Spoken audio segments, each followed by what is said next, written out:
College students can save an extra 25% on their commute to class with NJ Transit's Student Pass. This will help you save major cash. So visit your college website or njtransit.com/studentpass and start saving. We have a jam-packed episode for you today on Operation Domination with all the free agency craze and trades and all the fantasy impact of it all. So let's get started.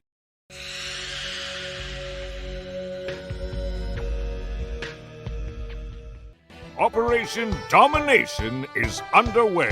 The ultimate game plan to dominate your NFL experience. With your hosts, Dan You gotta be confident about your Achilles when you Chase show up. Thornton, Yeah, I mean, I got it.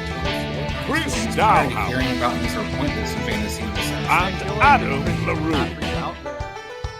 Don't hope to win. Be great and dominate.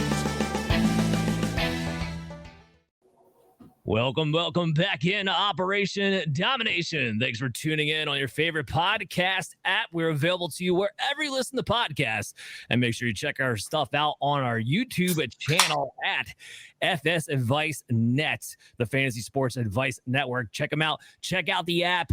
It's the ultimate chat center for your community for fantasy football purposes, or all fantasy sports really purposes. We all get together, chat about them, get to talk with all of our experts and help you guys, well, frankly, dominate like this show is about to do. So it was a whirlwind. So we knew it would be. It is every single year. It's one of my favorite days of the year, and that's the legal tampering period on Monday, because we're recording this show on a Wednesday night. And I know technically free agency started at 4 p.m. Eastern today, but we already know where the big guys were going. So it's like it really started on Monday, essentially. Sometimes some last second changes can get thrown in there. We know this, but for the most part, guys say where they're going to go and are locked in at that initial standpoint. I want to kick it off with this because we have a lot to talk about. You know, we're going to talk about DK Metcalf and all the subsequent moves and dominoes that fell from that. Davante Adams move, even though it wasn't as big blockbuster as a DK Metcalf trade, also had a lot of subsequent dominoes that fell as a result to that too. So those are my two main conversations, and we'll see who else we get to in the process. And I do have some guys I want to mention in a rapid fire session. Before I do that, I want to kind of go around the room here to our co-hosts, Chase Thornton, Chris D, Adam LaRue. Was there any move that surprised you guys in this one? And Chase, will go with you first. Surprised? Well, I mean, I don't know that there was anything that was all that shocked me where I was like, are you kidding me? This can't happen. There were some less than ideal signings, down the line there. I wasn't really crazy about my Packers throwing almost $20 million a year at a guard when they, kind of had things set already there, but I wouldn't say there was anything that knocked me on my can necessarily. Okay. So Chase has all the ins on the Twitter. He's not, he's not going to be surprised by anything. Chris, was there a move that surprised you? I think what surprised me in general, Dan, it was how a lot of these teams didn't necessarily make the fits that seemed to kind of go with their coaching staffs or personnels necessarily. And there seemed to be a lot of money spent on a lot of average players in general. I think that teams just seem to just, drop a lot of money, not necessarily upgrade. And like I said, not always have the greatest fit and some odd pieces here and there. There was a lot of money to be spent too. And when that happens and you have bad organizations who have all the money, that does tend to happen. So I was kind of right there with Chris, especially offensive linemen. The amount of average offensive linemen who got paid starter money, premium starter money, I should add, was a bit surprising to me. Adam, anything surprised you in this one?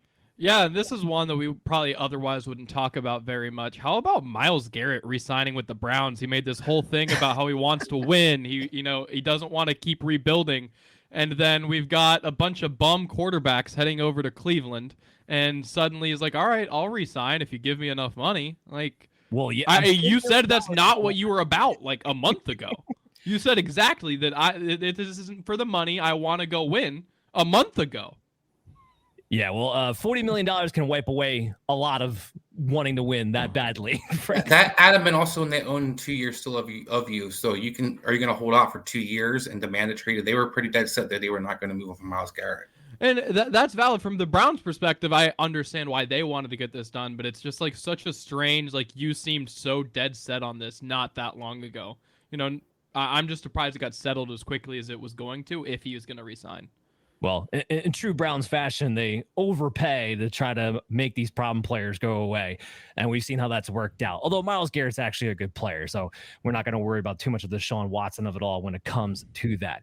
All right. So to get this kicked off, let's go rapid fire from some mentions that we're maybe not necessarily going to get all the way into today's show, but you need to be aware of if you weren't.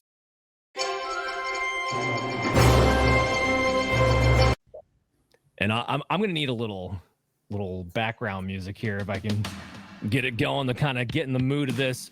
So Josh Allen resigns to $55 million, baby. So yeah, he's going to be all set, ready to go, be the MVP for a long time. Aaron Jones, he resigned with the Minnesota Vikings. Big enough contract, but he'll expect to be the starter. We'll see what they do moving forward. Chris Godwin resigns with the Tampa Bay Buccaneers. He looks like the Bucs are going to be confident that he's going to be good to go because they gave him a nice contract to come back, and they would know best out of everybody else. Darius Slayton, this one shocked me. He comes back to the New York Giants, a team that wanted to run him out of town multiple times, and they bring him on back anyway. Jordan Mason tendered, so he's going to be back with the San Francisco 49ers because no one's given up a second-round pick for him. Zach Ertz resigns for a one-year contract. Drew Dalman, the Bears continue their dominance of restructuring that offensive line and complete it with Drew Dalman there at center. Laramie Tunsil traded to the Washington Commanders, a big risky trade there for a player who's been hurt quite a bit and a lot of draft capital. Jalen Moore, the swing tackle, gets overpaid to go to Kansas City. They're going to be a lot of trouble there. And good old Jimmy Garoppolo resigns. And throw this in, because this just happened while we started hitting record here. Mike Williams going back to the Los Angeles Chargers. There's your big wide receiver addition on the Chargers that just happened moments ago of us recording this. But a lot to get to. We have an intelligence briefing for you.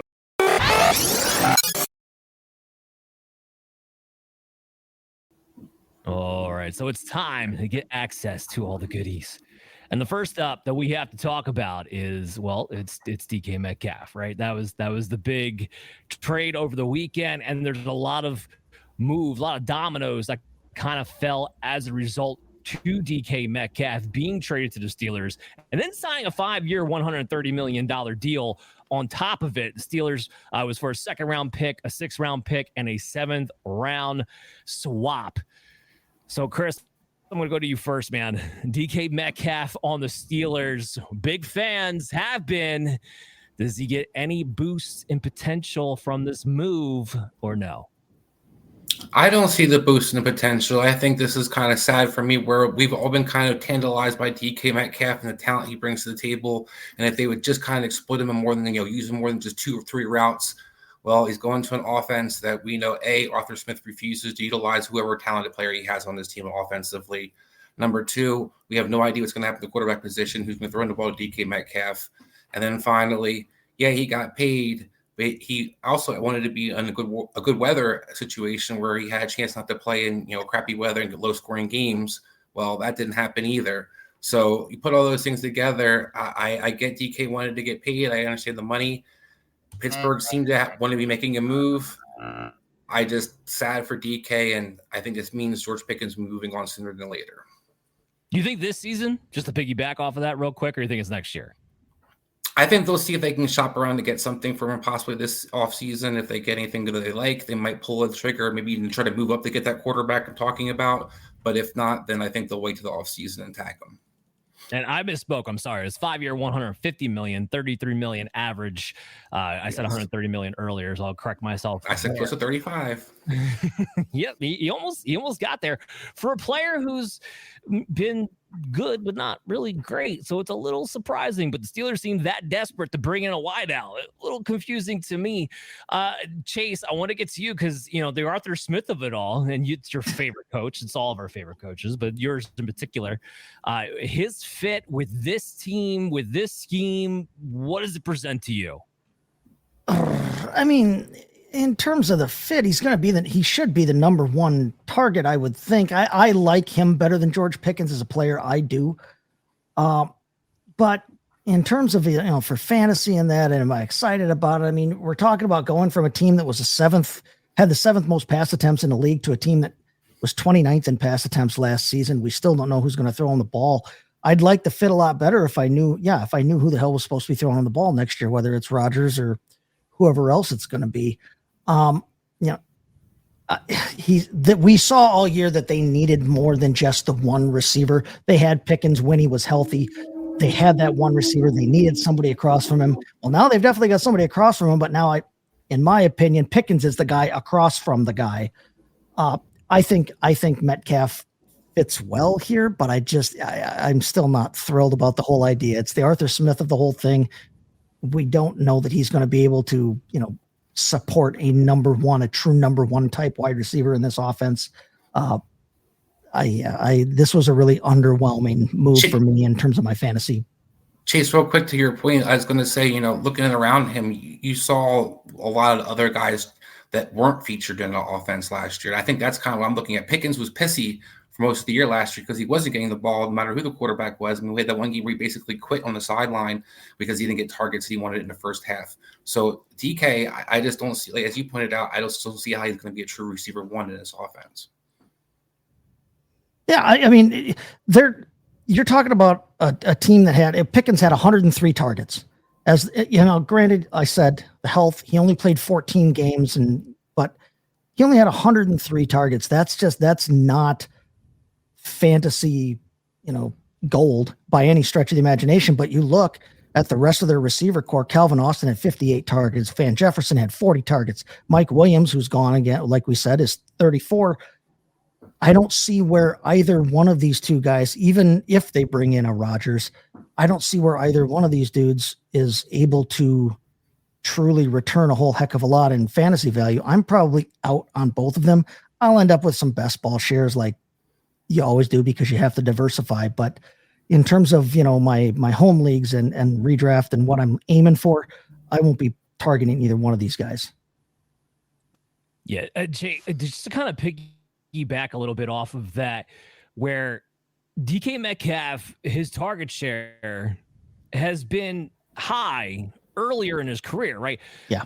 2021, 2022, he had 26, 27% of the target share. Last couple of years, though, he's been more like 23, 24% on a pass-heavy offense using a lot of three receiver sets.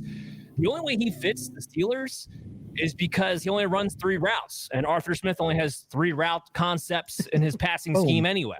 So, this is not a good situation. Before we get all off into, DK Metcalf and possible redraft, I do want to hit up Adam here a little bit, because when you're looking at this from a fantasy standpoint, Metcalf has been a dynasty standpoint, Metcalf has been a hot button issue even before we thought he was going to be getting moved on from Seattle. Now that it's happened and he's there for the long term, how do you view this? I know we don't know the quarterback situation right now. Regardless of what it winds up being, it's probably going to be temporary.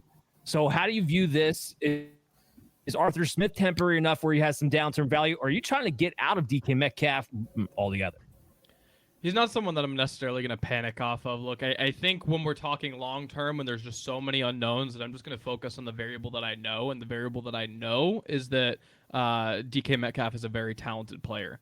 So, look, dynasty-wise, you might take some lumps in the early goings here, but I think over the life of the contract, you're going to get the value that you expect out of DK Metcalf.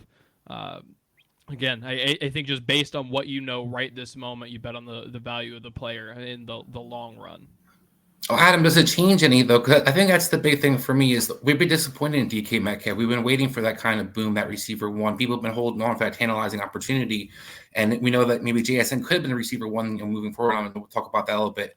But I have questions about, what does it do dynasty-wise to a DK Metcalf? Is he one of those alpha receivers, or is he just, another guy? And this is George Pickens is really talented as well.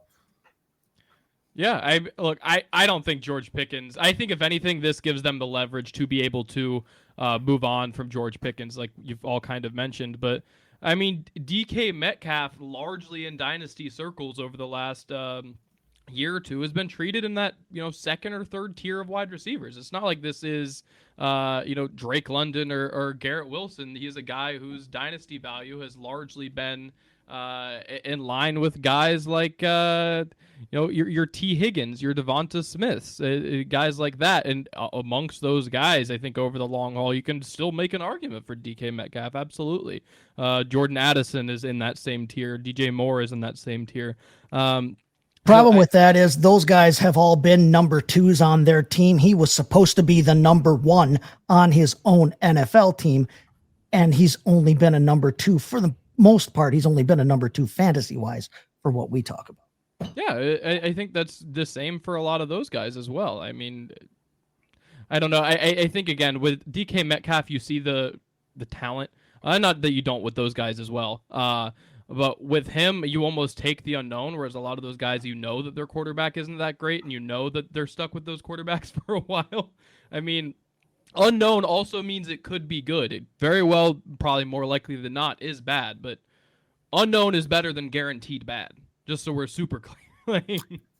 Dan, real quick to you, is it more Pittsburgh? Could it be more Pittsburgh and Arthur Smith if they were to bring in Aaron Rodgers to have 2 receivers who do nothing but run bombs, the quarterback who can't throw him down the field? Turn around and hand it off to Warren. Well, look, and I know Aaron Rodgers is officially signed, and I do want to say that it would blow my mind if he didn't sign with the Steelers. If your options are the Giants and the Steelers, I don't know how that's a conversation there for Rodgers. So I just want to point that out there. So I am expecting this to kind of be Aaron Rodgers. And to kind of your guys' point, just reflect it real quick before I answer Chris's question. Yes, he's been a wide receiver 2-tier player, but because they get caught up in the big, the muscle, the fast, the good, you're expecting this guy to pop at any given moment. Well, he hasn't been a top 10 wide receiver since 2020. Other than that, he's been primarily between wide receiver 13, 21, tier 2, getting that kind of a target share too. He's never really, other than I think the 21 and 22 season where he was 26 to 27%, he's never gotten more than 23, 24%, which is more wide receiver 2-tier numbers. And his production has been reflection of that. And then last season was his worst year when he was wide receiver 32. What was supposed to be a more pass-happy offense, or at least a better conceptualized offense, because he finally got rid of Shane Waldron. Now they wound up firing Ryan Grubb, so maybe there's some issues there behind the scenes. But it's just a guy who's consistently underperformed. Now you bring in the conversation about Aaron Rodgers, and look, Rodgers did with Davante Adams when he got traded there. Davante Adams, believe it or not, per game basis was a top 10 wide receiver for the Jets when he got traded in. So does Rodgers have the ability to carry on a number 1 wide receiver? Yes, he does. Does he have a better deep ball when protected at this point in his career compared to Russell Wilson? I also believe he does. So the big play opportunities will be there. But to me, nobody is going to overcome Arthur Smith. And to be real clear here about something else, the Steelers, let's say they're bringing Rodgers. They're either going to look like geniuses or this thing is going to just implode in on itself, because I don't see how the personalities of Aaron Rodgers and Arthur Smith mix. You have 2 strong personalities. Arthur Smith is not going to kneel to what Aaron Rodgers wants to do, and Rodgers is going to throw a hissy fit when he has those vanilla concepts. Now they do both think they're more smarter than everybody else in the room, though. They think they're geniuses. But that's a problem if you stick them both in the same room, though. And yeah, you're talking Rodgers going from a team where they brought in his dude and he got to call all the shots he wanted to, and a team that was 5th in pass attempts in New York last season to a team, like I said before, 29th in pass attempts, FAS, forget Arthur Smith. The only 2 things these guys have in common is that they're going to run slow-paced offenses. They both average between 59 and 62 plays a game, which ranks in the bottom third every year when it comes to plays run per game basis. So we're going to see a slow-paced offense, and then it's going to be a matter of, well, which one wins the battle? Is it going to be Aaron Rodgers on wanting to throw the ball more, or is it Arthur Smith sticking to his guns of being primarily run first? Because that's the difference, Chris. So kind of circle back again. Aaron Rodgers, yes, he can give you that wide receiver 1 performance, I think, still. But when you factor in Arthur Smith, who has, I'm looking at my notes now, A.J. Brown was the last time he had a wide receiver 1.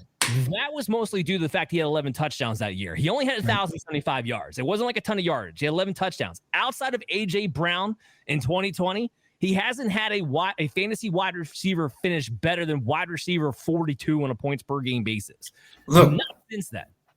I 100% agree. We saw Drake London and definitely the cause and effect in that situation. Arthur Smith and what he does receivers. I'm saying, Dan, more so Aaron Rodgers, you could point at the numbers. Look at the passing numbers down the field. He was not pushing the ball down the field at all last year. Davante Adams had a hell of a target share, yes, but it was a lot of 3-yard passes, a lot of 4-yard passes. That's why Garrett Wilson was so frustrated, because he was just running, gassers basically out there. So I think that's the difference for, yes, you can kind of feature. I think you saw with Watson is by our comparison with what DK's usage would be. I think for pairing up with Aaron Rodgers, you saw he could feed Watson his rookie year, get him involved in the screen game or down the field and throw it to him in the end zone. But that's what we've kind of seen DK already be, and I think that's what's disappointing. I would have loved to see him in New England. I wouldn't have. Not with Josh McDaniels. You're going to get the same thing. You're going to get the same treatment. I never forget Randy Moss. I always have hope. Dude, that was a millennia ago. That was Randy Moss, dude. Yeah. It's gone. It's dead. It's done. Josh McDaniels is that. He is just the past happy version of Arthur Smith. That's what Josh McDaniels is. Like, I don't think that would have been any better, frankly, when it comes to So the point of this conversation being, at least for me anyway, is that I'm looking at DK Metcalf. You're a wide receiver 3 now. Yes. But I don't think that's where his value is going to be at. And that's why I was asking Adam, like, if you were to trade DK Metcalf away, I mean, what do you think you're even getting for him in Dynasty right now? Well, if you want to get rid of him, now's the time to do it, because he went up with the trade. Everybody's hopped up. He went up from being a wide receiver 3 in Dynasty to a low-end wide receiver 2. Yeah. So if you think he is worse than wide receiver, I think he goes around wide receiver 22 right now. He was at points this offseason as low as wide receiver 30. So if you think there are 22 dynasty receivers better than DK Metcalf, then you should trade him. And if you think there are, less than that, then no.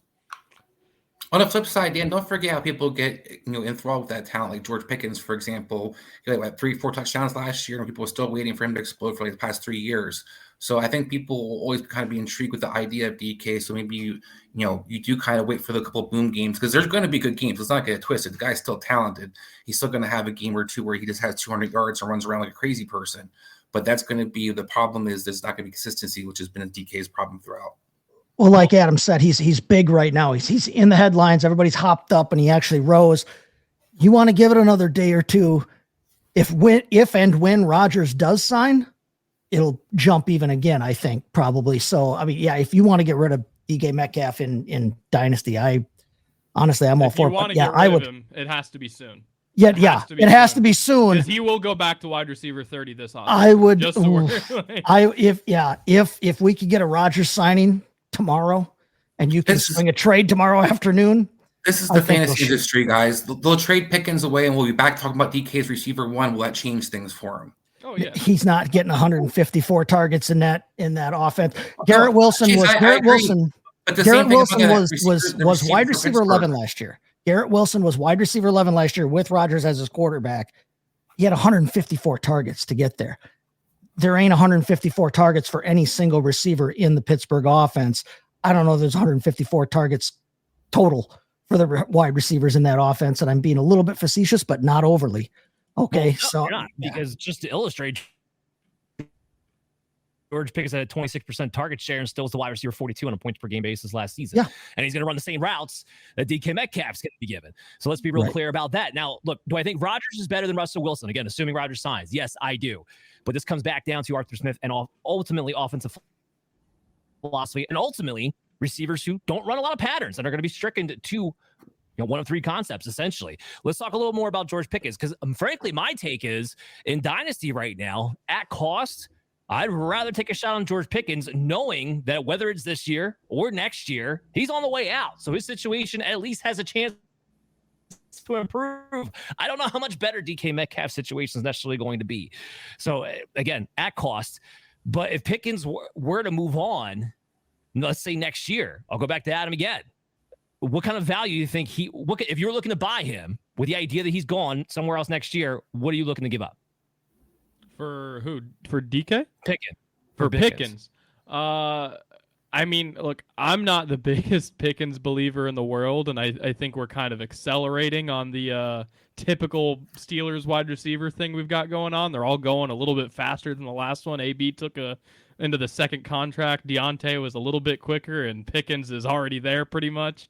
But all of that aside, he's not someone that at cost I'm really willing to buy. Even thinking that he might move on, because I mean, let's face it, a lot of teams that are out here buying wide receivers, and again, this is an unknown, so I'm not saying you can't go to a bad spot, but a lot of teams that buy wide receivers are trying to help a bad quarterback. Like, that's why you buy a receiver most of the time.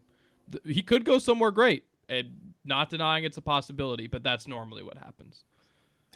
All right. So, like I said, this is either going to be great or it's going to implode. A lot of high-end, high-maintenance personalities and too many alphas in the building. It's going to be real interesting for Mike Tomlin. So let's piggyback, though. Let's go back to Seattle. They also made other moves. This actually predated the DK Metcalf move, but this was the move that made me confident they were going to do the DK Metcalf move in the first place, and that was trade Geno Smith to the Raiders. Now, before I go to the panel about, how that affects Jakobi Meyers and Brock Bowers, what's the fit there with Chip Kelly, and we're going to get into all of that.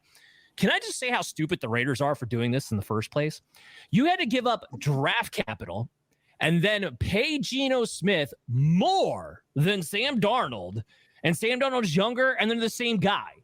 How is that a better move than going after Sam Darnold? And they were all super excited about it, like it was the best thing they could have possibly done. Sorry, I just had to get that off my chest. It made absolutely no freaking sense to me whatsoever to give up all that, pay him more for an older player who's the same quality quarterback. Makes no sense to me whatsoever. But anyway, let's get back to the fantasy of it all. So Geno Smith's been he's a QB2. We're not really worried about him in QB1 circles. And if you're playing super flex, he's a middle end QB2. There you go. Chris, how's his skill set fit with Chip Kelly in your mind? I think that's why they made the trade, Dan. I don't hate Geno Smith as much as you do. Geno Smith has been pretty good for a couple of years. Sam Darnold had one good year last year.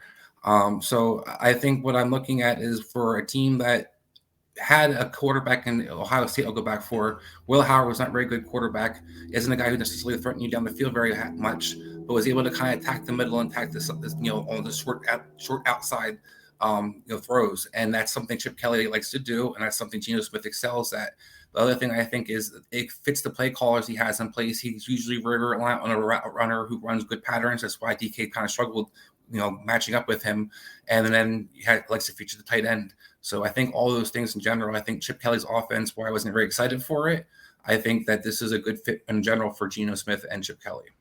Well, that's the combative part, right? Because Chip Kelly doesn't offer the tight end at all. Like, not even a little bit. But then you have Geno who did it in Seattle either. I mean, like, the tight end position was involved, but there wasn't anybody featured in the tight end position in Seattle. And there wasn't a high-end quality tight end. They hoped Noah Fant would be that guy, but he kind of flamed out a little bit there. So in your mind, when you say featured a tight end position, I don't see that.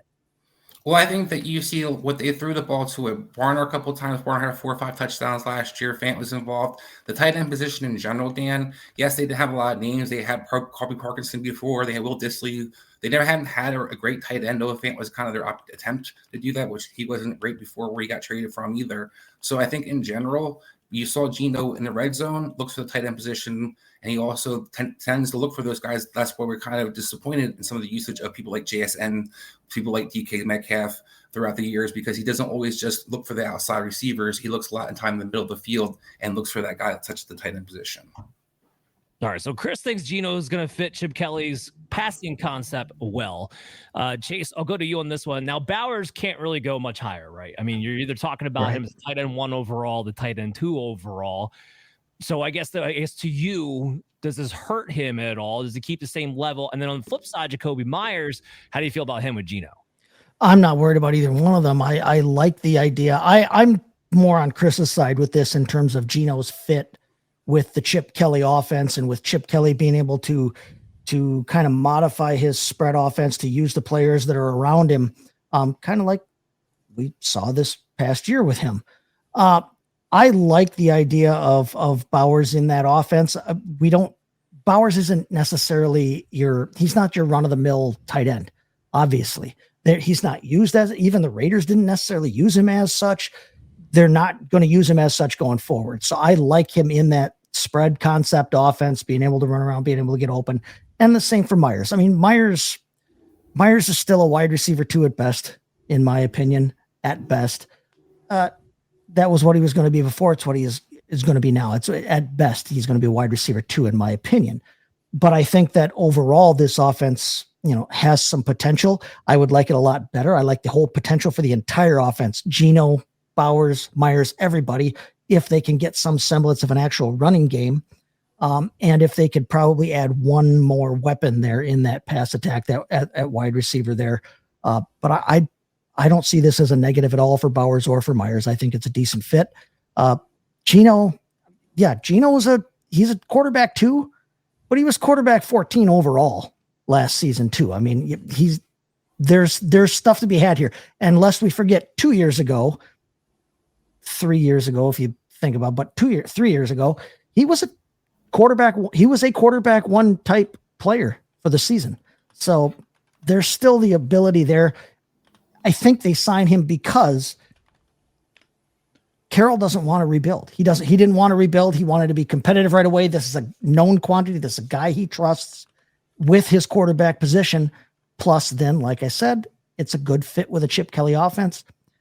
I think it's going to be just fine for fantasy, but they do need to really establish a running game this year instead of just thinking about it like they kind of did last year. And Geno's willing to compete. Yes. Not with that contract. He's not willing to compete. there better be no competition with the contract he just More got. so, I think there's a good chance Raiders are still going to draft a quarterback if especially one falls to them. I think that's the key thing where you have Sam Darnold, the quarterback, waiting for you. That's what he was trying to avoid. Geno's not going to sit there and buck his head against it. He'll just put his head down and keep fighting like he did in Seattle. Not day one. You're later on in the draft, are you saying? Because I will bet any dollar amount in the world that you want, they will not take a quarterback day one. I agree. I agree. I think they're out in the first round. Making this move, no chance. Now they don't have to. They can afford to wait a year or two now because they have a bridge quarterback in place. No, 100% agree with that. I think that's why if they're one, they have one that they like, they're willing to take them. I don't. Who would they like it where they're picking? I think Shador is possibly because the quality can't. I think will be off the board. So whoever their second quarterback is possible. Maybe they like Jack Star. I don't have inside information on that. But I do. The Raiders were linked to Shador really early in the whole process, and that was one thing that they liked about him. And that's Geno Smith's been a comp for Shador. So I think when a lot of the things you start putting things together, like I said, Geno's willing to compete against people. If a rookie comes out and beats him out, Pete Carroll's shown he doesn't care how much money he's getting paid. The money, you guys are going to keep going with money. Michael Penix, Kirk Cousins, people are not afraid to do this anymore because now it's been proven that it can work. Pete Carroll's 137 years old. 137 god dang years old. Okay. He doesn't want to wait. He's not going to, he's not worried necessarily about the future for this thing. Okay. He wanted to compete now. That's why he got Smith. They're not bringing somebody in to have a competition this year and figure out who's better. I don't think they're going, if they take a quarterback, I don't think they take one this year. And if they do take one, it's not going to be early enough like that. No, this is Geno's job this year. And that's all there is to it. Jeez, he took the words right out of my mouth. There's zero chance with Pete Carroll, what he wants to do and what's going on with him, that he's going to waste his time on a team that he wants to win now to take a quarterback in the first round this year. No, maybe next year. This year, yes. Maybe the year after, but it ain't going to be this year. And we're getting the Shador standards of it all in 2 weeks from now when we talk about quarterbacks coming up. So I don't want to get too deep out into the weeds with that one. Here's what I was going to say positive about Geno Smith when it comes to Jacoby Myers. He's had a top 24 receiver every year that he was starting in Seattle. So he's been able to provide that floor. Chase, to your point, Myers having a wide receiver 2 floor. Now I would have to imagine the Raiders, whether through the draft or whatever's left out there in the free agency market, are going to continue to add another wide receiver, perimeter wide receiver at some point. But right now, yeah, Myers could be a wide receiver, top 24 receiver. Wouldn't surprise me in the least. We gotta get Adam in on this conversation. The poor guy's been left out here with Geno. Adam, when you saw the Geno thing from your angle, what came to your mind? What was your takes here? Look, I think it's a great move for the Raiders in the sense of their actual offensive output. Look, I agree with you. The money is a bit rough. Me personally, I'd rather have Geno over Sam Darnold in a vacuum in a heartbeat. But once you add the draft pick, once you add the extra money, I agree it gets a little bit more complicated than that. But I'd still probably rather have Geno, to be honest with you. I wouldn't really truly want to have either. But between the two, I'd rather have Geno. Because to Chris's point earlier, I mean, we've seen Sam Darnold be good once. Geno Smith, to me, his level of play is very, like, what he's done is something it's repeatable. It's yes. I expect him to continue doing it because it's all like I don't know. There's not crazy ups and downs. We saw even last season with Sam Darnold. He played really strong football at parts of the season. There are a couple games, including the playoff game, that are just like not top 50 quarterback games. Like those are not like we're not talking. Oh, you're not a starter. Those were some like third string quarterback games that he put out there on tape. And then also some top 10 quarterback games. Again, I'm not trying to discredit the guy, but like there were big ups and downs, and that's not something that I would want to bet on. So for me, I think they got a stable quarterback. To what everyone else has said, I'm not worried about Bowers in the slightest. I think he's going to be the big-bodied slot. I don't think you're worried about it. I think, if anything, Jakobi Meyers is another guy that I think. Look, I am apprehensive of the whole Chip Kelly thing. I think that the NFL his fit for the NFL has only gotten worse since the last time he's been in the NFL. Having said that, I think Jakobi Meyers is the type of player that can work pretty well with him. So I think the fits make sense as far as that standpoint. I'm pretty excited about what this Raiders offense could be, which I haven't said in a long time. Before we move to the Sam But before we move to the Sam Darnold conversation, I kind of want to touch on your point there, Adam. Like Chip Kelly as a whole still bothers me, whether we think the fit is good or not, ultimately, because Chip Kelly has not had a successful NFL offense that did not feature a superstar running back. I mean, the only two successful really years he's had was the first 2 years with the Eagles when he had LaShawn McCoy in his prime, who ran for 1,300 and 1,600 yards those 2 years. Outside of that, he had a committee of a washed-up DeMarco Murray and aging Ryan Matthews. And with San Francisco for the year, he had Carlos Hyde. And when he didn't have that superstar running back, none of those offenses did a damn thing, which is why I go back to Raiders right now. That's where I probably have Ashton Genty going with that 7th pick because he needs a superstar running back to make that offense go. So I can see him going Genty. I can see him going offensive line too. But that would be my highest position that I would have Genty projected for because of the needs of a Chip Kelly. Chris, you're shaking your head no. Go ahead, rebuttal. I think there's no intention of taking Genty or 6. I think Genty's going to fall farther than people think he is number 1. But in general, then the Raiders aren't looking to take Genty that early. We'll see. I think there's a higher odds they take Genty than Shedeur Sanders. I'll put that on record. Adam, what were you going to say? I just wanted to go. Remember that. I just wanted to go a quick roll shout while we're talking about the early Eagles, and that I mean Bowers could really be a way better Jordan Matthews in terms of roles in this offense. Obviously Bowers is way better. That's not what I'm getting at. But in terms of how Chip Kelly has used a player, to your point about worrying about him not using a tight end, like that's the type of thing that we could be looking at. Where in that 2014 Eagles team that we're referencing, the one time that it's been good, or one of the 2 times it's been good, Jordan Matthews had a really good season, and he was not successful in the NFL really outside of that. Like that was like the one time that he was good. So we're talking about a player who is good on his own merit in that role. Like there is something there. I'm not. And it was a good season. It was a good season, but now plug that into the tight end position for what we do in fantasy. Well, and again, knowing that Jordan Matthews outside of that role was bad. Right. Like, I'm not a Chip Kelly guy, but I just want to remind everybody that he's running a different offense in UCLA, a different offense in Ohio State. He hasn't run that spread offense since he went back to college. So that's one of the big differences that I think we see moving forward in the offense. Yeah, he's going to go full Kingsbury, in his Arizona days and go full run, like a full tard. But the Brock Bowers point, though, just to bring that up with the Jordan Matthews thing of it all, that's the great thing about Brock Bowers, right? He has a unique skill set where he can basically just be a slot wide receiver. You don't have to use him in that traditional tight end area, which kind of saves him from being pigeonholed in any kind of capacity. But we got to talk about Sam Darnold, who Seattle replaced Geno Smith with there. with, I think, a reasonable contract for a guy who can be a bridge quarterback over the next couple of years, give you some leeway. And I think Sam Darnold's a fantastic fit for Clint Kubiak. He's going to run a similar offense to what he got to do in Minnesota. I am a big believer in Clint Kubiak. I know people are going to look at the Saints last year and be like, what are you talking about? I mean, look, guys, before that offensive line crumbled and Derek Carr went to peanuts and Chris Olave got hospital balled right off the field, that Saints team was catching everybody by storm, was it not? We're not people questioning the first 2 weeks. The Saints, are they the surprise team of the year? And a lot of that had to do with Clint Kubiak. So he's a good fit, I think, for that team. He's going to run a similar scheme. I don't think he's going to be QB1 as far as his fantasy potential goes, because there's not enough firepower on this team. Let's talk about that. Let's talk about JSN. Chris, JSN, his value next season. Now, yes, there's no doubt about it. He becomes the target monster on paper as it stands right now, right? Because what else going to do? Metcalf is gone. Lockett's gone. Right now, it's Jake Bobo and freaking JSN. So with a wide receiver 2 floor target share,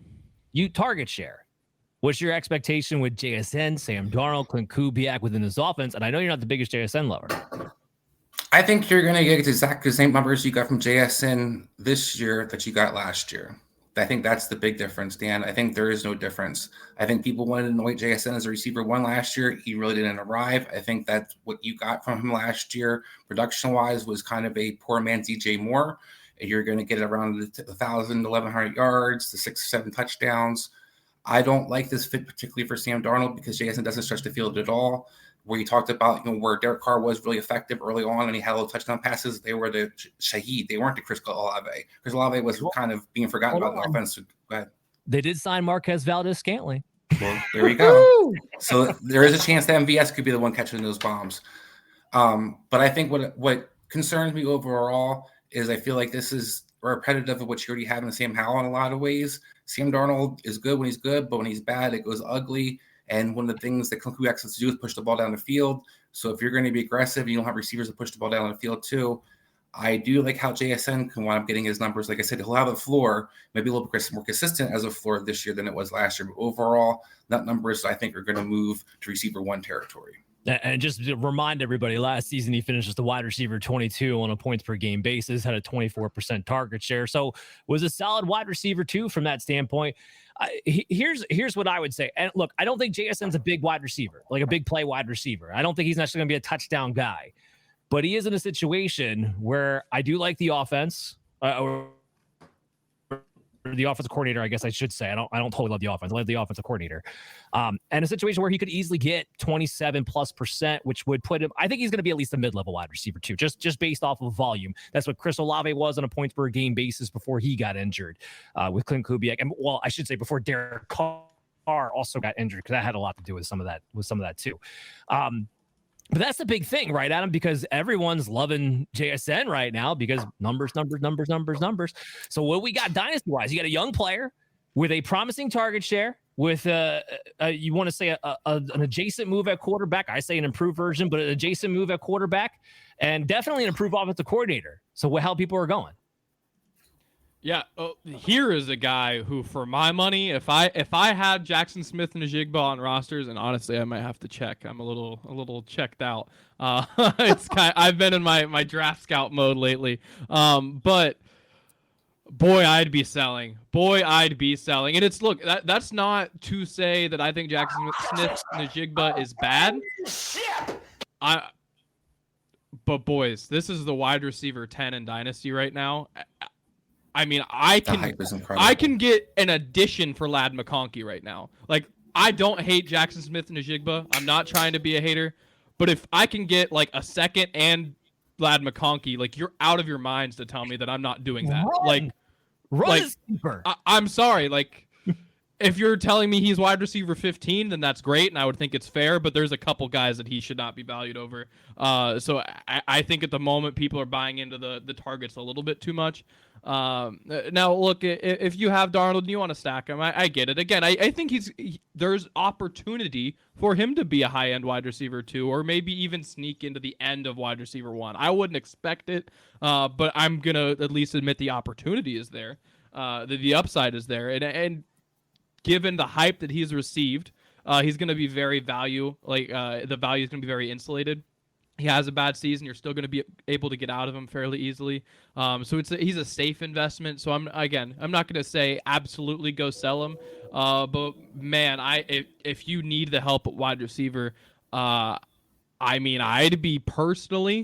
be interested in potentially shopping him around to tier down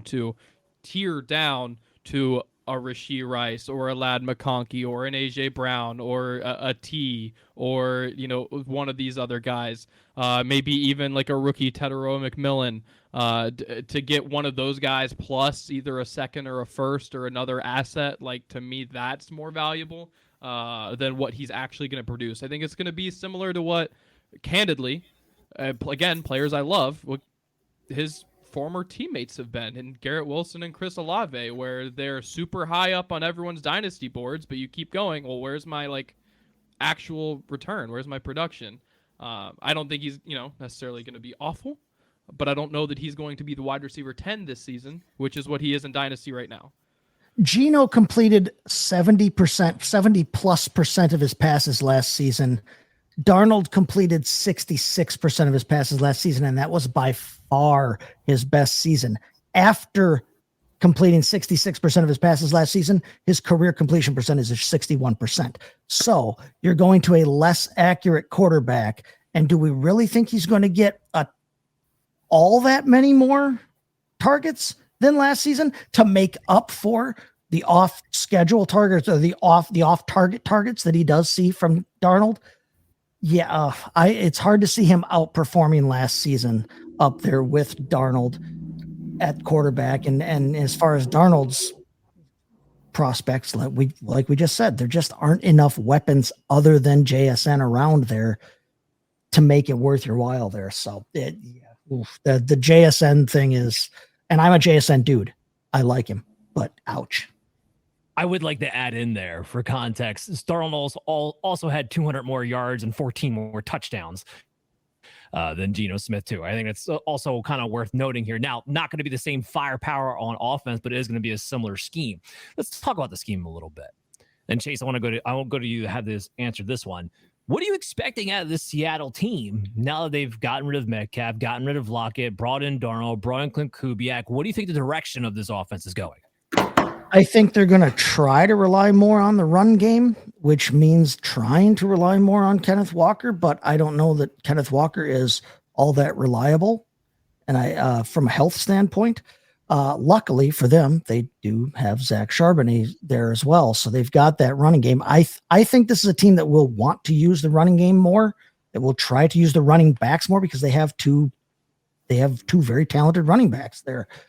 But yeah, until they get more and unless they get more weapons in that pass game, and unless this absolutely horrific offensive line can play better in 2025 than it did in 2024, it's an offense that I'm not necessarily jumping on to buy into for 2025. I mean, this was the worst pass blocking offensive line in football in 2024. And they weren't a ton better than what Minnesota was. And Darnold had a decent year last year, but he's not the kind of guy that you want to stick behind an absolutely terrible offensive line. And that's what Seattle has had here. Yeah, that's something they're definitely going to have. They're definitely going to have to rebuild. Now, look, like I said, Kubiak tried to make it work with just a good center, but when that center went down, it got ugly in a heartbeat, and Seattle could be in a similar situation as far as one key lineman going down and it being bad. I'm with you, though. I think we're talking about a run-first team ultimately, or at least I should say a run balance team. I mean, this isn't going to be Baltimore Ravens or anything like that, but a run balance team going into this, which I kind of like for Kenneth Walker. I do think Zach Charbonnet is going to have a significant role here as well. Like, I don't think it's going to be the Kenneth Walker show. I think this will be at worst case, a 60-40 split, frankly. Maybe 55-45 even. Like, I could see it being pretty even between these two, and Kubiak liking them for both their different skill sets and utilizing that, and that being the spear point that Seattle tries to get behind. Now, here's the one caveat I would throw out there to you guys, and you can tell me what you think about this.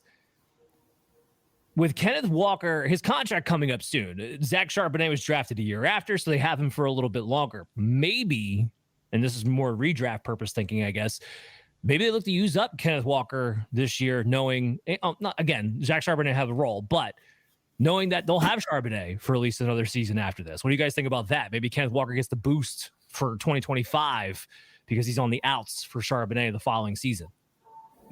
Can he handle it health-wise?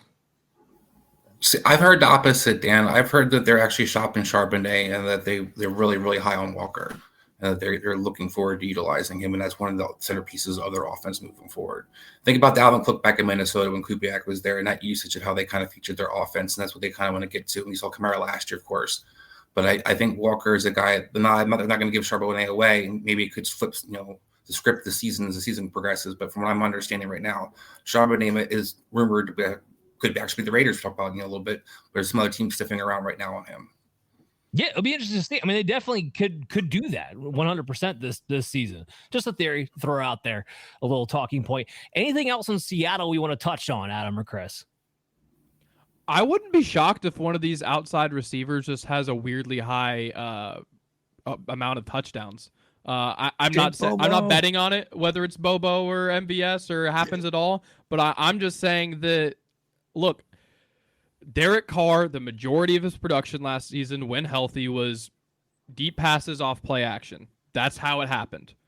This team is built to short passes with JSN, run, deep pass with play action.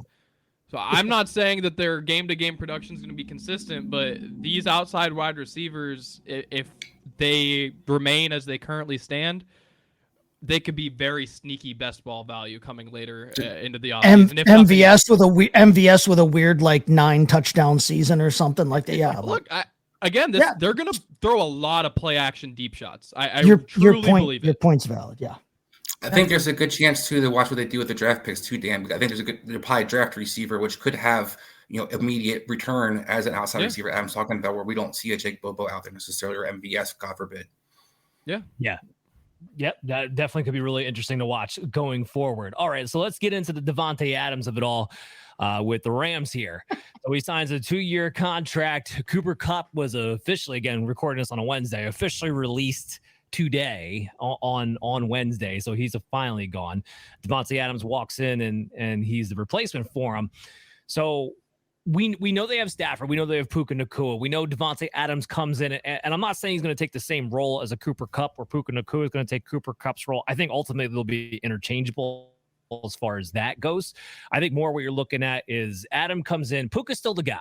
And Adam comes in and takes over the Cooper Kupp target share of at least 24%. That would be my estimation, just rough projections this early on into the process, with Puka still getting a wide receiver 1 level usage. Again, 28 plus, 30 plus % of the targets moving into this thing.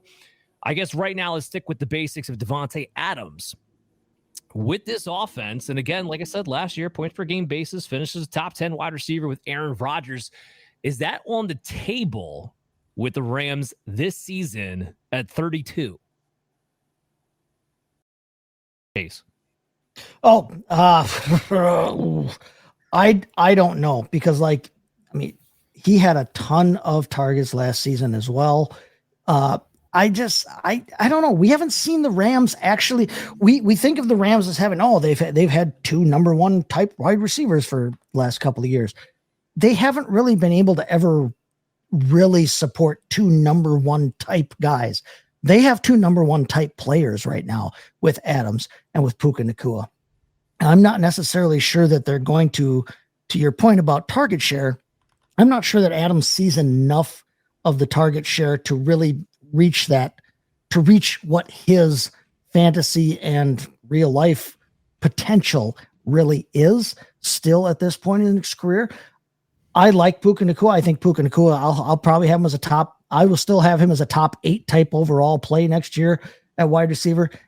Adams is a wide receiver 2 for me, and he's pretty solidly a wide receiver 2. And that's if he takes over, like you said, the exact target share that they were giving to Cooper Kupp. I don't necessarily know that this hurts Puka so much, but I don't think that we're going to see Davante Adams be able to reach his absolute ceiling in this offense because I just don't think that it's going to be there. They still have Kyron Williams that they want to try and feed. They still have Puka there.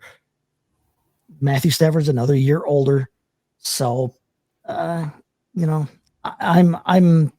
like the fit. I like the football fit. I really do. But I'm not necessarily sure that I'm as hopped up on Adams as maybe some other people are. Yeah, I mean, I think wide receiver 2 is a good value for him. Chris, how do you see this breaking down? This reminds me a lot about the Detroit when Matthew Stafford was playing with them, and you had Kenny Galladay and Marvin Jones.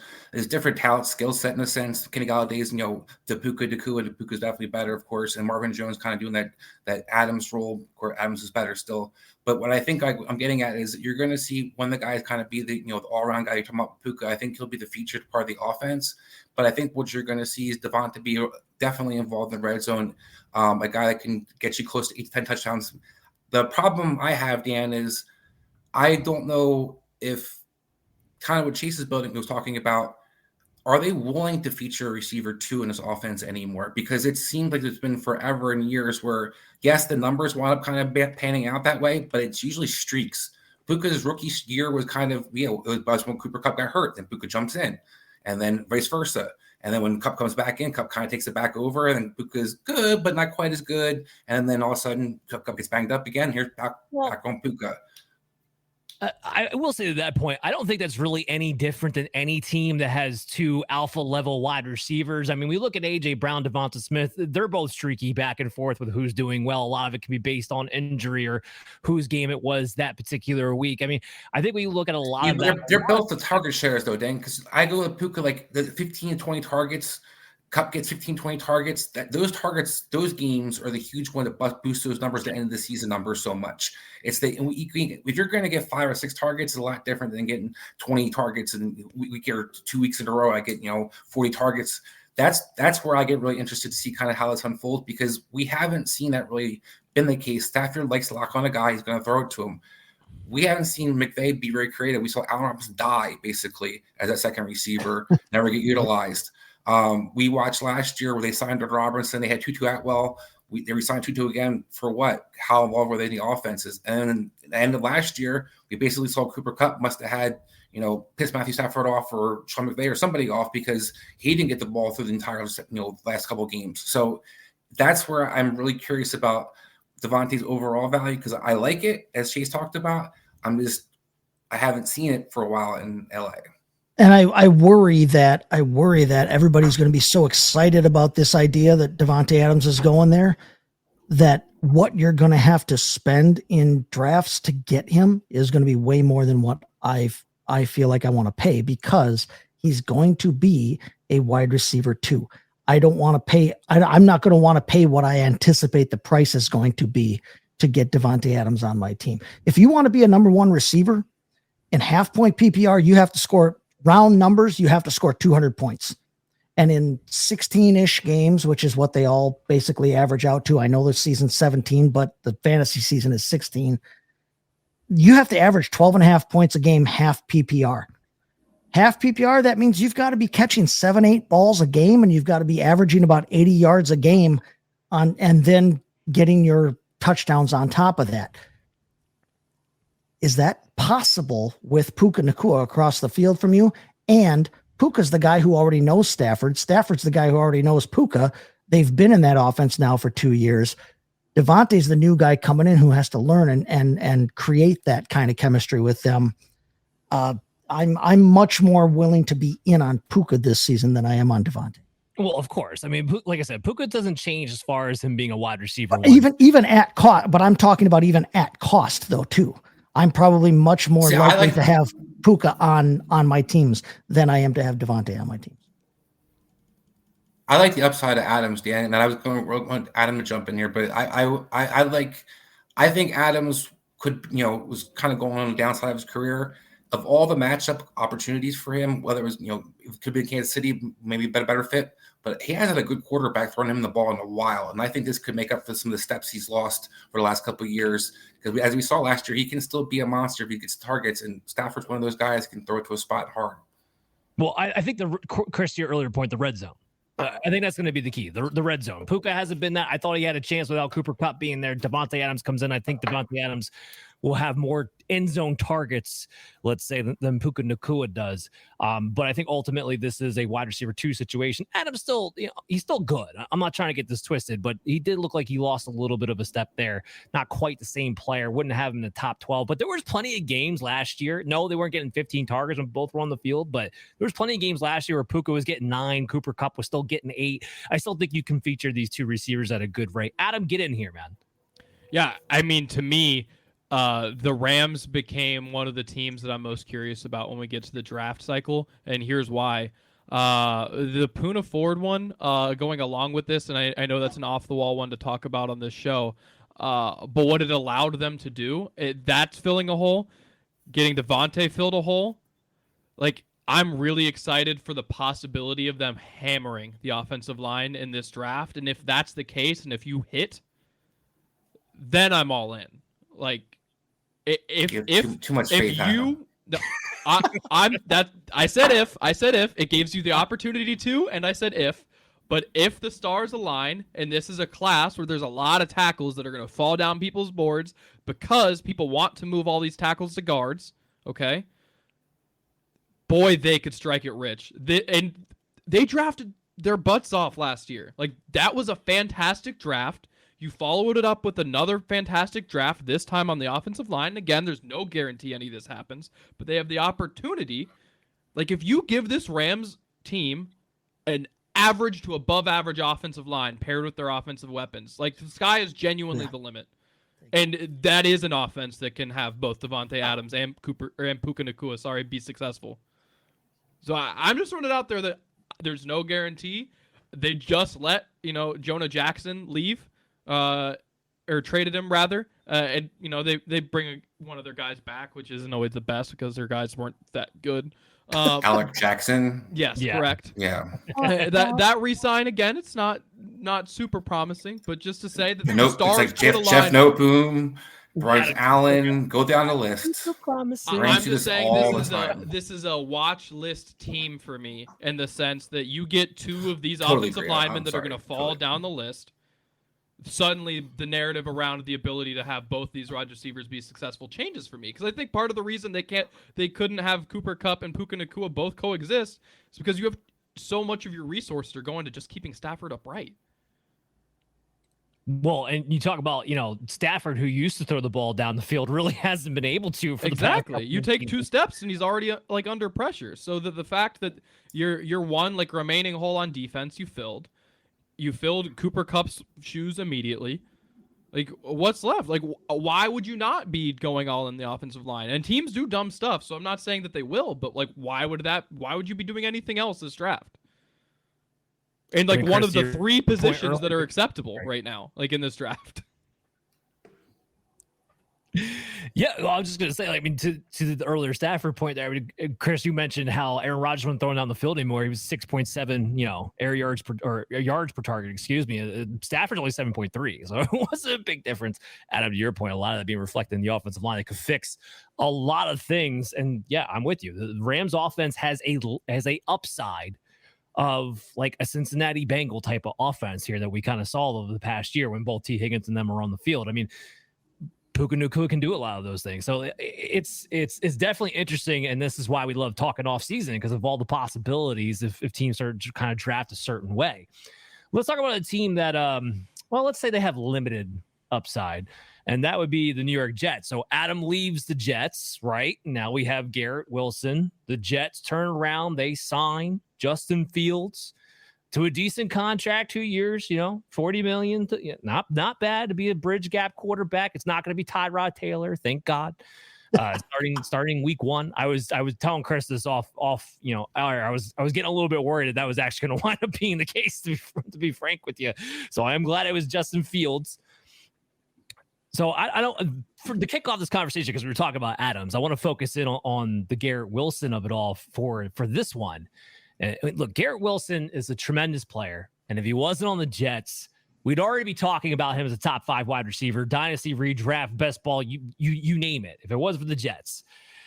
Instead, what we've been stuck with is the guy who's gotten an unbelievable target share with an unbelievable separation ability, and consistently finishing as like a low-end wide receiver too. That's kind of been the issue here with him.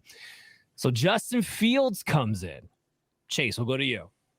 Does this boost or hurt Garrett Wilson in 2025? We saw 2 years ago, 2023, we've seen Justin Fields be able to support a wide receiver fantasy wide receiver one in DJ Moore. Now, DJ Moore and Garrett Wilson aren't necessarily analogs, but I think that Garrett Wilson can still be an effective fantasy player. I just mentioned he was fantasy wide receiver 11 overall last season, but he had to do that on the back of 154 targets. Okay. Justin Fields isn't probably going to be as accurate as Aaron Rodgers was, but if he can still get that same kind of target share, that same kind of level from Justin Fields, I don't know that I'm out on Garrett Wilson. I don't know that I see him necessarily repeating as a wide receiver one type with Justin Fields, just because I don't think that he's as effective a passer as Aaron Rodgers was. But I still think Garrett Wilson is going to be a fine fantasy piece, a fine usable fantasy piece this season. Adam, is he a buy low or sell high? I think he is about to be the absolute worst type of mid-tier wide receiver 2 that you could possibly have, because I think he's going to finish wide receiver 15, and I think 75% of that production is coming in 4 games. And that's a usable fantasy piece, but agreed. I think that the season end stats will be very solid for Garrett Wilson, but I think that your experience having him on your fantasy roster will not be very fun. This is something where the consistency to me will be an issue. I like Justin Fields. I think that, again, there's going to be some really good games here, and I think the season end will be fine, but boy, oh boy. The good is that you talked about DJ Moore and Garrett Wilson not necessarily being analogs. They're not. But what I will say to that is that if you're talking strictly about going down the field, give me Garrett Wilson every single day of the week. And I like DJ Moore more than any of you. I love DJ Moore. Love DJ Moore. Garrett Wilson's way, way better going down the field. And that's how he was getting value with Justin Fields.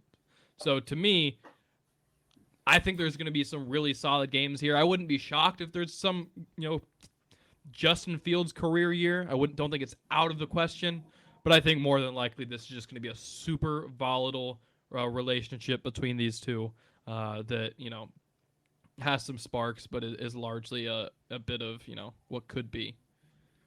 Chris, Garrett Wilson, he dealt with organizational turmoil. He dealt with a midseason Davante Adams acquisition who was already best friends with his inconsistent, scrubby old quarterback.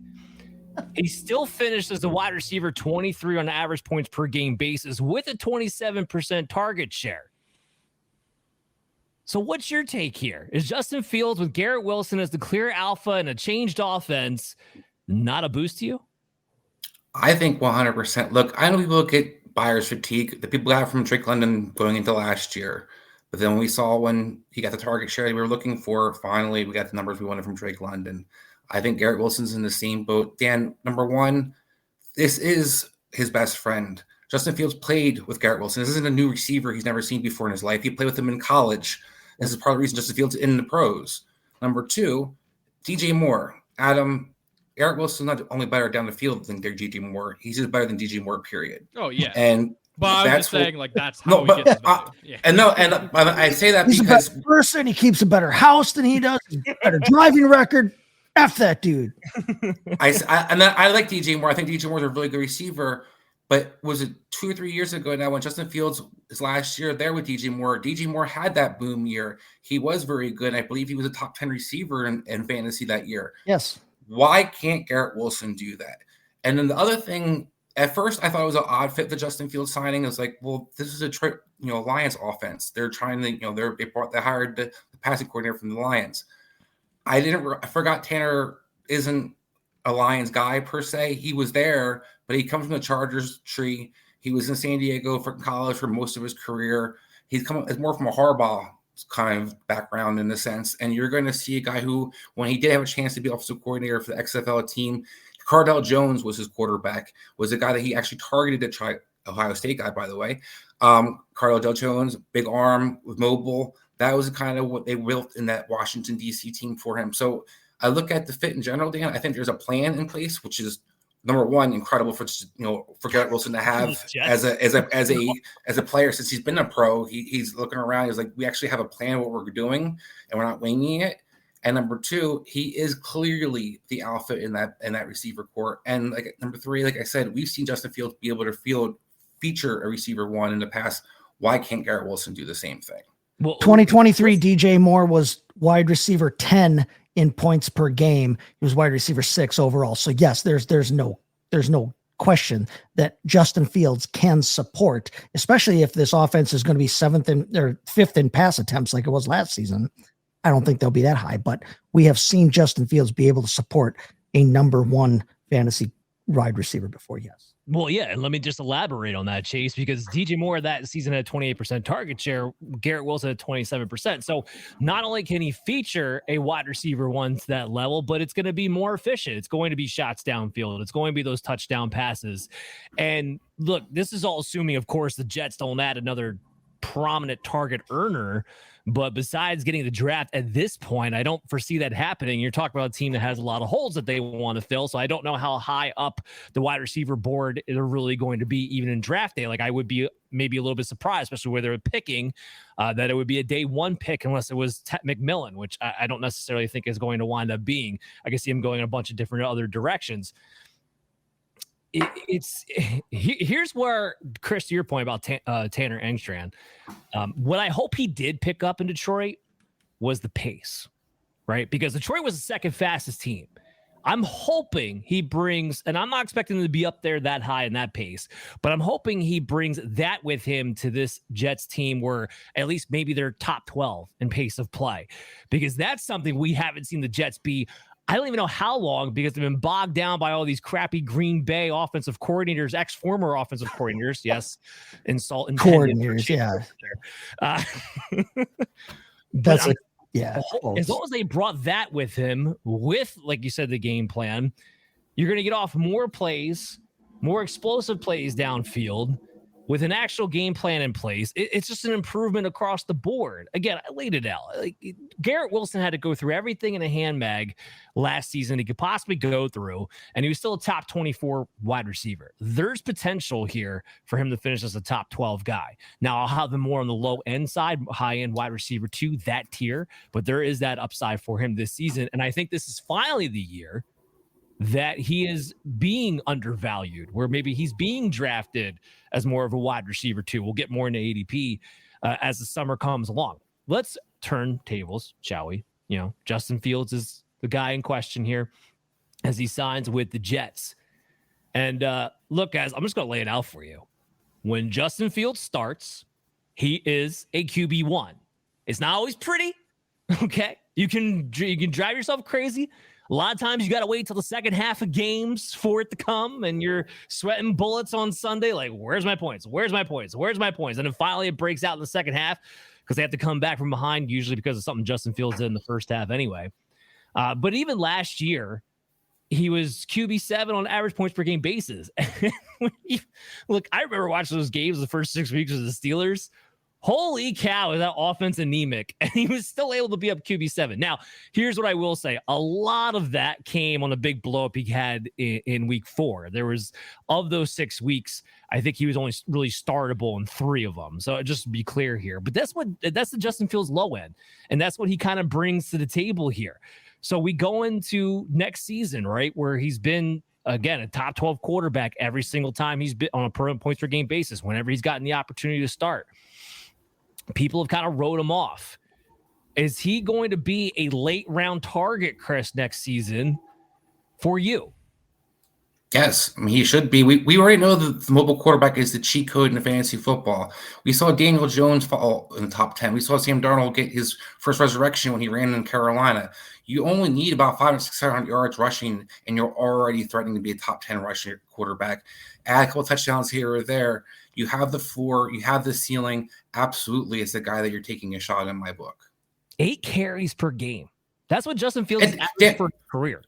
And then real quick, the difference I think in this is we've seen different offensive coordinators have been reluctant to run Justin Fields for some odd reason. We saw it in Chicago early on. We saw it early on. We saw it in Pittsburgh in the same thing. I don't think that's going to be an issue. I think his legs will be something they actually game plan to utilize versus like, oh, we have a guy who can run. Yeah, I 100% agree. Do we think there's any chance here that Fields unlocks an upside ceiling? Especially with Adam, I'm thinking dynasty perspective. Like he signs a 2-year contract, right? We're not necessarily he's locked in long term, but do we still see potential here for Fields to pop if he can, turn some things around, or you just think he is what he is at this point, which means he's probably not the starting quarterback in a year or two?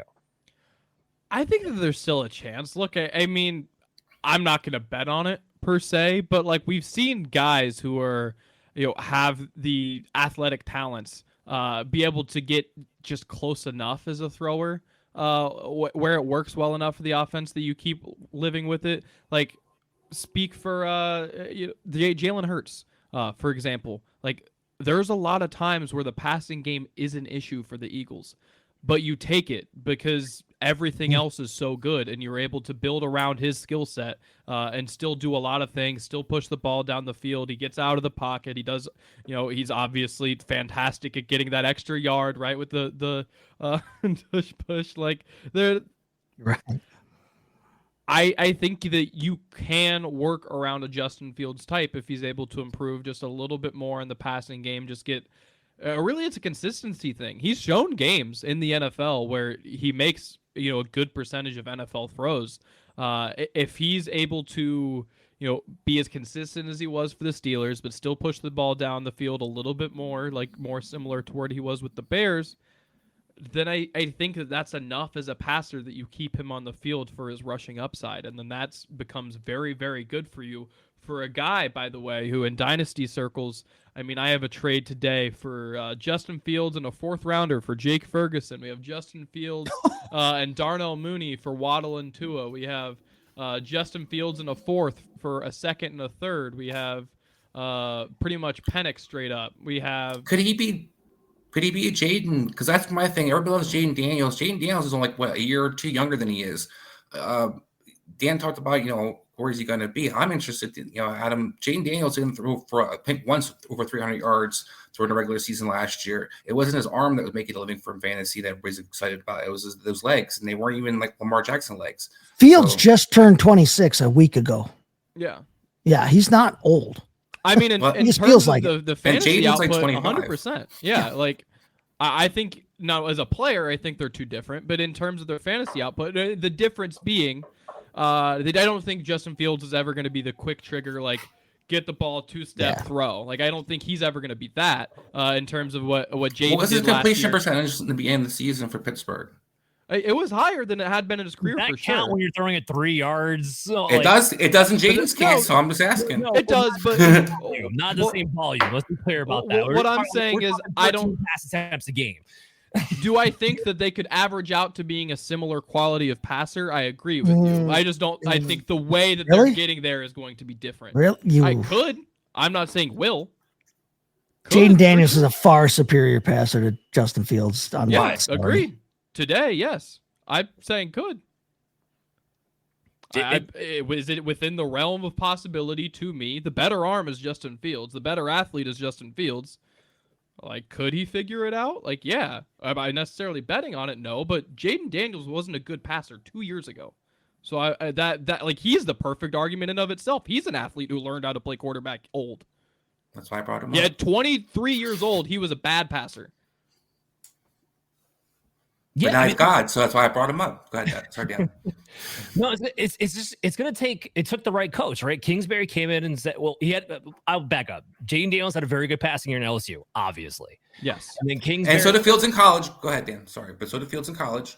Yes, he did not have Jaden Daniels' adjusted completion percentage. That was not near the same. Jaden Daniels was much superior in that category, and I think he just throws for 1 year, though, right? Yes, for 1 year, and I think he just naturally throws that layered intermediate pass more accurately, anticipatory pass more accurately than Justin Fields does. That was always my knock on Fields to begin with. He does not have the anticipation instincts. Boom. I'm not looking at Fields versus Jaden. Earlier we touched on it. Can Fields become Jalen Hurts? I think that is actually a much more plausible scenario. You add in a couple of, tush pushes there at the red zone on top of it. I think you're almost talking about the same guy if you can add another weapon on the outside. This offense actually clicks. Philadelphia attempted the fewest passes in the league last season. Yeah. That's the point. That's your point. Yeah, exactly. I think that's more what we're looking at as a possibility. Now, I don't think he's going to suddenly get more accurate. The difference with Jaden Daniels is that he was still in college. With college, you're getting wonky coaching. He goes to LSU, and that first year he goes to LSU, all of a sudden the light bulb goes on. It comes down to coaching and program and all of that. Fields has been in the league a little while now. With what coordinators? That makes it so give him benefit of doubt for that, though. Go ahead. I was about to relax. I was like, but with the NFL, even though yes, coordinators make a big difference. What did Sam Darnold just do that we just talked about with Kevin O'Connell and the first good coach? And can make a huge difference. My point more so being with Fields is that his mechanics, as long as he's been in the NFL, have not changed. Period. He doesn't look, whether it's him, the coaching, whatever, it doesn't look like they've changed. It doesn't look like they've been approved upon in any kind of capacity. I think that just makes him is what he is. But what he is could be much more efficient in a much better run offense, which maybe we could be getting. We don't really know. I mean, Tanner Engstrand has not been an offensive coordinator in the NFL, period. He hasn't been. We don't know exactly what we're getting, but I think he's coming from a better background. Go ahead, Adam. Let me throw this out there. Like, to me, at least, I think in a roundabout way, I think this gives you at least some hope. I think his mechanics got worse in the NFL. He was always a poor processor, and I will always give you that. And that was the knock on him coming out. But he was not inaccurate in college. Like, that was NFL development. My thing, though, is I also don't know what Jaden's processing ability is. I know everybody's just going to say last year he proved a processing ability. I think people who know Kingsbury's offense, what he was asked to do, will realize he wasn't asked to make many reads. He has to throw the ball certain spots pretty consistently. Justin Fields hasn't had that chance in that kind of offense to do something similar to that. I agree with you guys. I'm not talking about a guy who's going to be Matthew Stafford or Dan Marino or even Aaron Rodgers. But what I do see is a guy that we've anointed Jaden Daniels is the guy that everybody loves from whether it's redraft to dynasty. And that's seems to be the guy. But Justin Fields is 1 year older, and we've written him off because of his career. But Jaden gets the excuse because he had good coaching for 2 years, and it's great. Now he's awesome. Justin Fields doesn't get that same benefit out where him getting $20 million is actually people are actually pleased with that now. 2 years ago, we couldn't touch that contract because Justin Fields could get $20 million. They could pick his option up, and God forbid anybody would pay him $20 million to be their quarterback. So I just think things can easily change the quarterback position, and at a fit, more my point is even if he's Jalen Hurts, Dan, that's more valuable than Jaden Daniels actually on the field. Jalen Hurts finished ahead of Jaden Daniels on fantasy football wise. So I would rather have, the guy who's more valuable. My point being, can Justin Fields have that similar just overall value? Whether we are somebody's about passing attack or not, can you get that QB1 production from a guy that we saw Hurts, where it wasn't the arm, but it's that I'm top one, number two every year, top three. I'm going to be there because I just have the consistency with it. If he can get those rushing touchdowns, which Fields is good at in the red zone, he absolutely can. Fields does profile like a Hurts, doesn't profile like a Josh Allen, but in the sense of he could have double-digit rushing touchdown capacity, which could put him in that conversation. Now, do I think he could even get Hurts's passing numbers this season? No, I don't, because it's just a lack of weapons that the Jets have right now in that receiving game, and with just Garrett Wilson, they're going to need to add another weapon, I think, for that to be a possibility, even if Engstrand winds up being a very good offensive coordinator that we have yet to be seen yet. I think they're just going to need to add another weapon. But could we see the progression there? I think we could. I think that's why it makes this such an interesting conversation, and why, and we're going to put you all out on notice, I think we're all on the same page on this, why Fields, to me, is going to be the number one quarterback steal of this upcoming draft, because people in fantasy know that he's good, but because they're falling themselves all over these other quarterbacks, and don't trust his passing and don't trust him to stay the starter for the full season because it's been a couple of years since we've seen that. I still think he's going to go low. Chase, with you, I wanted to bring you in because I wanted to play a game with you actually real fast. So real quick here. That's not weird. You want to play a game? Justin Fields right now, ECR, right off the rip. This is early, I know, but yeah. QB 15, okay? Let's play a little game. Here's who's in front of them. All right. So would you take Justin Fields or Caleb Williams? Fields. Okay. Would you take Justin Fields or Brock Purdy? Fields right now. Yeah. Would you take Justin Fields or Bo Nix? Fields. Justin Fields or Justin Herbert? That's going to be tough. Okay, 50-50. Justin Fields or Kyler Murray? Yeah, Fields. Justin Fields or Jordan Love? Fields. Justin Fields or Jared Goff? Fields. Justin Fields or Patrick Mahomes? Oh, Mahomes.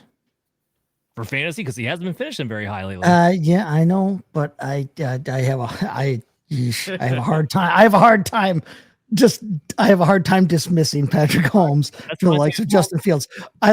Justin Fields is a good person. I'm sure his mama loves him, but god dang, it's Patrick Mahomes, dude. Okay. Even trying to separate fantasy from real football. That's one tough. Let me throw at you. Let me throw one more at you. Justin Fields or Baker Mayfield? That's a dick move, friend. Yeah, you're making him pick between. you know. I'm going Baker there. I'm going Baker because Chris Godwin's coming back and McMillan's still there and Baker Mayfield rules and Liam Cohen and let's go. Okay. Liam Cohen's in Jacksonville. But anyway. I know he's gone, but let's just god dang it. The point being Baker right there is just off the cuff playing rapid fire. You just put Justin Fields as the QB8 overall. Yeah. That's my point. But he has also, when he has been a starter, fantasy wise, ignore real life football because we're talking fantasy football. From a fantasy football standpoint, when Justin Fields has been a starter, he is a QB1 type player. And I have no qualms about putting him 8th overall if he is the starter all season. And it's the New York Jets. What the hell else do they have? What the hell else are they going to have? I'm confident that Justin Fields probably starts every single game this year, health aside. I have no problem putting Justin Fields as QB8 as the starter. All right. There's one more conversation I wanted to have before we wrap up today's show, and that was it's Najee Harris. He signs a 1-year contract with the Chargers. This was, in my estimation, literally the best possible outcome for Najee Harris himself. And keep in mind here, they released Gus Edwards. J.K. Dobbins is still a free agent. So right now it's just Kamani Vidal and Najee Harris. Not that I expect that to stay the same, but not much of a threat. And it was a 1-year, $9.5 million deal, which tells me they expect Najee to be the man for next season. So let's dive into that real quick. Chris, Najee Harris, this is a guy who had a down year last year, RB26 average points per game, doesn't usually get you more than 4 yards per carry. But how do you feel about him going to Greg Roman and Jim Harbaugh and just going with a team that has a good offensive line and a scheme that usually gets the best out of their running backs? I love it. I'm glad for Najee Harris because I'm tired of having listened to people just shit on him year in, year out. I feel like Najee Harris can't play. Always looking for another player in the backfield to play over top of him. I think, Dan, we're going to have a breakout season for him in a sense. We kind of saw David Montgomery get shitted on his first 3 or 4 years in Chicago, goes to Detroit. People love him now. I think Najee Harris is going to be very similar. It's a great fit. And not only is he a physical runner, one of the things, Dan, people forget, Najee Harris can catch the ball. He came into the league as a guy, as a 3-down running back. And Greg Roman, if you could pass protect and you could do those little things, he doesn't necessarily have to take you off the field. He doesn't necessarily have to put somebody else out there, which allowed Najee Harris to get more usage than the Gus Edwards or guys we want to kind of pigeonhole him to be his offense. I love this fit. I love Najee Harris's upside. And I think they're going to continue to address the offensive line from my understanding of the draft as well, unlike maybe the Rams. But I am excited about this fit for moving forward.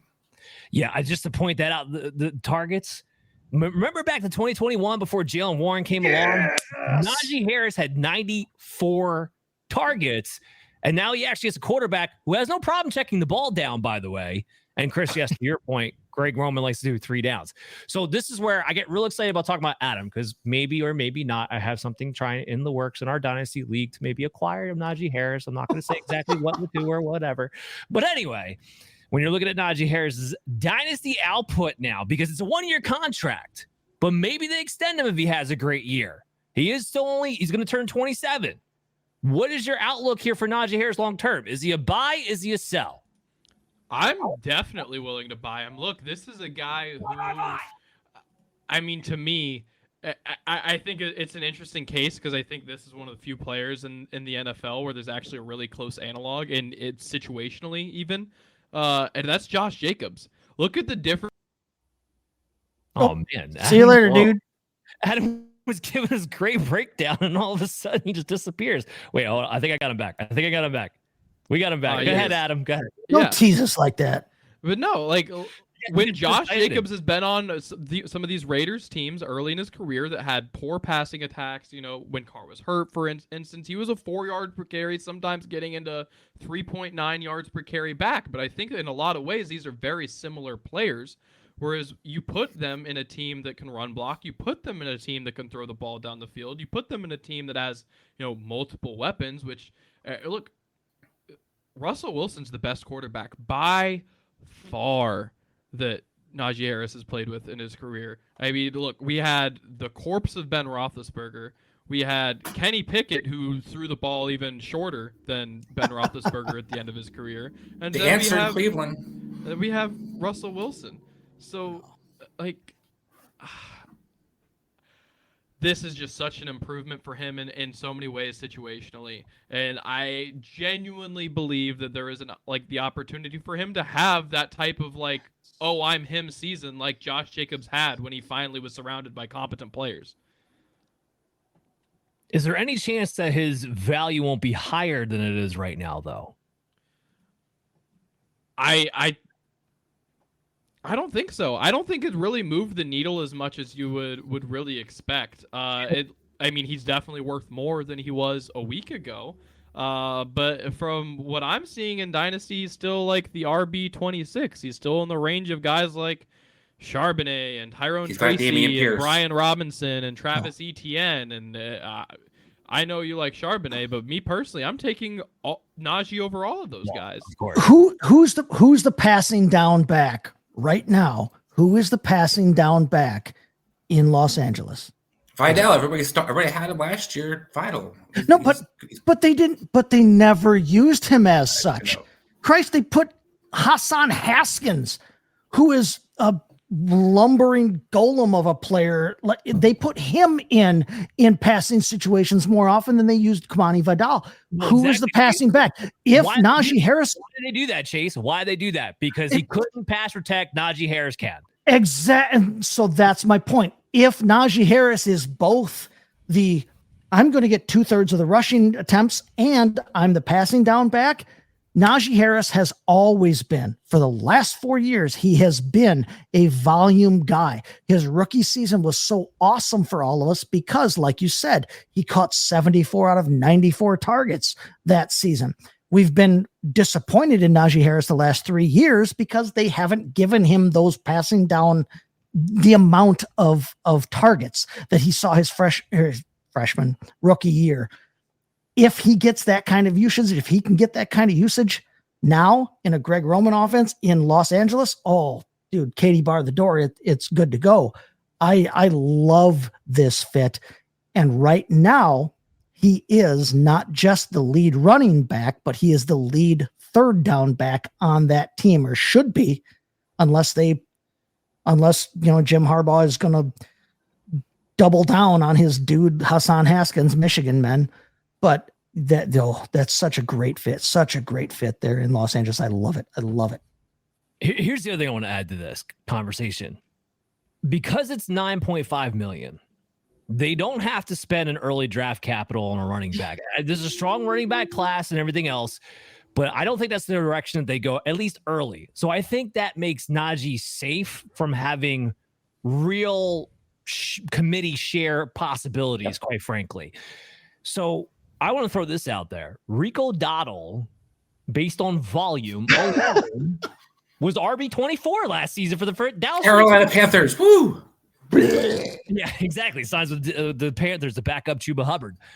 But if Rico Dottle on that Cowboys team last season can be RB24 on a points per game basis in half-point PPR leagues, just based on sheer volume, then why doesn't Najee Harris have upside? And so I'm just with you guys. I'm glad we're all on the same page as far as that goes, because there's a lot of people still just look at it, you're a whole hum, blah, blah, blah, blah, blah. You had to deal with Matt Canada and Arthur Smith and bad offensive lines year in, year out. Najee Harris, somebody's going to be very strong on my radar. But I do think we need to close off the show there. There's a lot of free agents and trades we didn't get to talk to. We can't talk about them all in depth on this one show. That's why next week, when we drop our episode on Thursday mornings, record on Wednesday nights, on your favorite podcast app, Operation Domination Football will have the part 2 of the free agency conversation. We'll be a little more fast-paced with more names to get to, but they won't have the in-depth conversations quite the name and power as we talked about here today. So make sure you check us out there. Make sure you check us out on our YouTube content, on the YouTube channel at FS Advice Net. Give a shout out because we do have a new podcast channel now on the Fantasy Sports Advice, Fantasy Sports Podcasts channel there on YouTube. Just the audio version only, especially meant for you guys who are on YouTube Music. Just a new place. You can check us out on social media. I'm at Dan Mater FF, and of course FS Advice Net. Chase, Adam, where can we follow you guys at? Find me at STT Chase FFB on the Twitter machine and everywhere else that you do, social medias. And also, check me out on the Fantasy Baseball Advice Network. Straight to the chase. We're talking all kinds of fantasy baseball over there as well. So find me there as well. Yeah, follow me at LaRue Adam on Twitter. Name on the screen if you need help spelling it. Definitely stick around throughout the offseason. We're going to have a lot of fun, especially come draft time. It's my favorite time of year, so I'm super excited. So tune in. Football lives through the summer. Lots of E's and U's and X's, but it's right there. Right there. Yep. LaRue is beginning to look a lot like Christmas. We'll see you next week. Hey there, I want to thank you for watching Operation Domination today. And if you're enjoying the show, there are some ways you can help support us. You can go to podchaser.com/Operation Domination and leave us a 5-star review. And you can do this on any podcast platform or on our YouTube page when you go to @FF Advice Network. This completely helps out the show be able to grow, and also leave us comments to let us know how we can curtail the show to you, because you are the most important member of the show. So again, go to podchaser.com/Operation Domination to leave a 5-star review and leave a comment wherever you listen or watch the show, and we'll help better serve you.